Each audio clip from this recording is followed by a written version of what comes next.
Shalom, everyone. Hope you guys all had a very, very good week. We have a treat for you here in the Nakaranian Fox Den. We are going to be reviewing the poem Nothing Gold Can Stay by Robert Frost. And this should be a very, very quick overview of this poem. I'm going to allow you guys to listen from the words of Robert Frost himself, or at least I think it is him, but definitely a narrator. So, without further ado, here we go.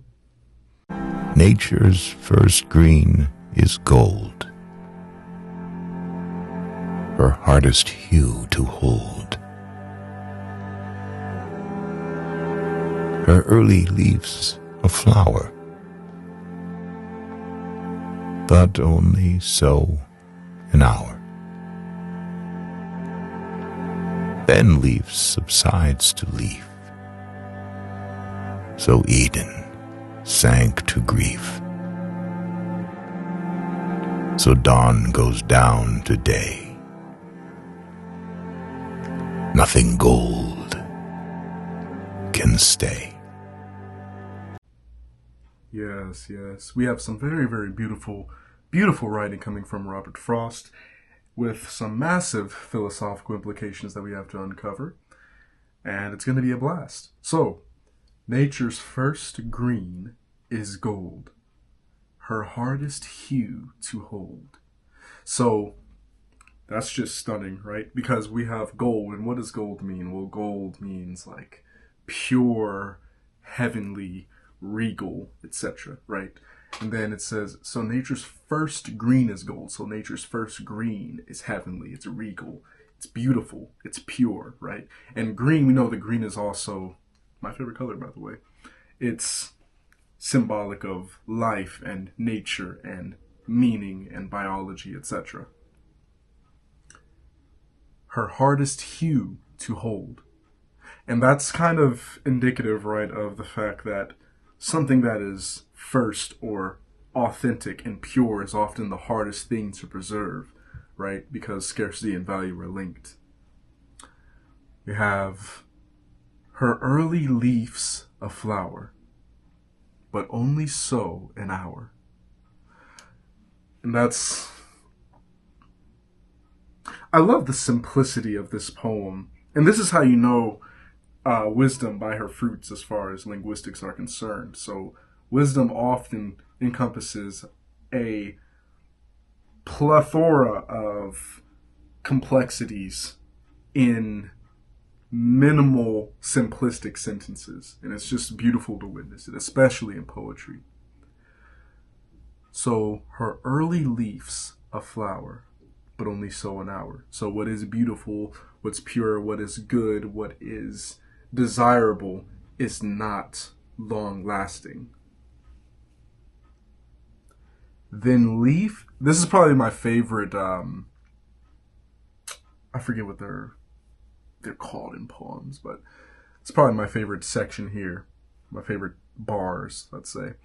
Then leaf subsides to leaf, so Eden sank to grief. This one right here was, when I heard this was the moment that I was like, you know what, I'm going to make a video on this.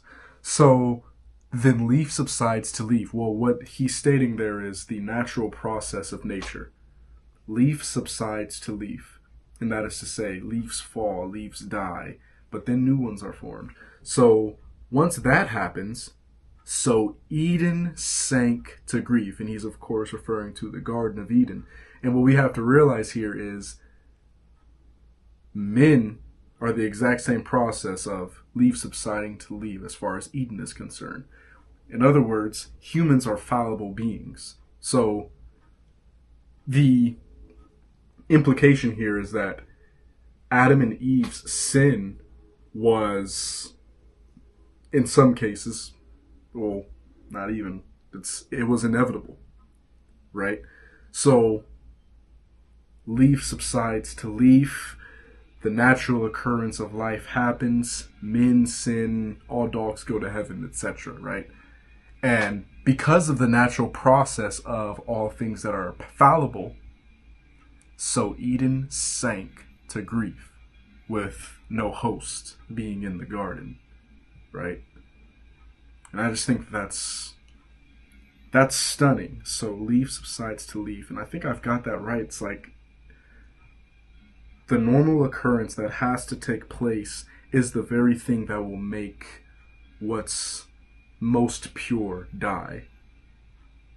But then there's an optimistic view to this by Robert. He goes on to say, so dawn goes down to day, nothing gold can stay. And so what that means to me, at least, is whenever you hear the word day, the next word that you should think of is new. Because if you're getting another day, then that is a new day. New mornings, new days comes new mercies from the heavens, right? And so that's a beautiful way to put it, because even though the down, it's sort of framed with a pessimistic view. It's like, oh, the dawn is going down today, and down is, it has a negative connotation of digression, etc. But the dawn goes down today, and that is to say that the dawn is leaving, what's pure is fleeting, everything good retreating, but something new is appearing. Tried to make that rhyme.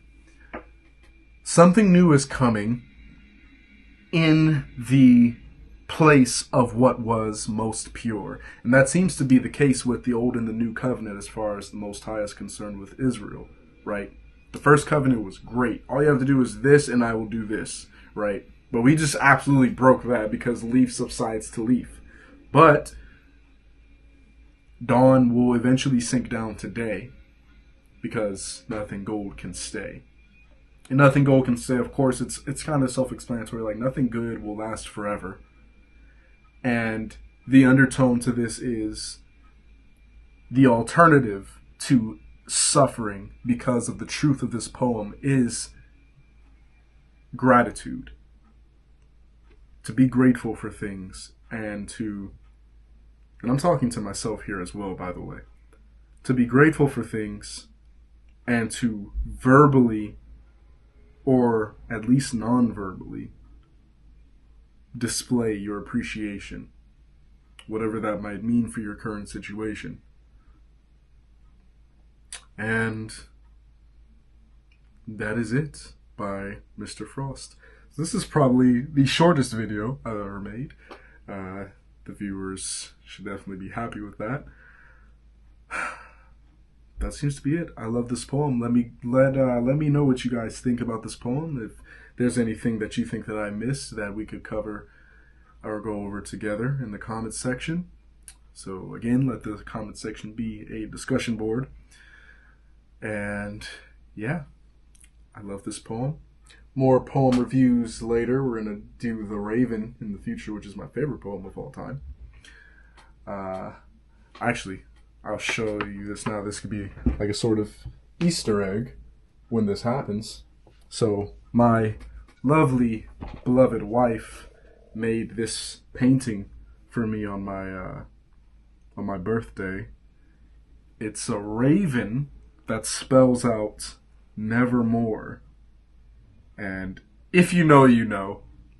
But it's just beautiful. And then there's this was unintentional. There's this massive capital N right here, which is capital N for Nakaraya, which is awesome. I'll show this painting again when I review The Raven by Edgar Allan Poe. It's gonna be great. Alright, well, that was it for this video. I hope you guys have a fantastic week. The scripture of the week is Psalms 145 and 13. This is not the King James Version. The Most High is trustworthy in all he promises, and faithful in all he does. That should give some edification and some comfort to all of us. So, hope that you guys have a good rest of your week. I hope that you stay safe, stay dangerous, and as always, be wise. Shalom.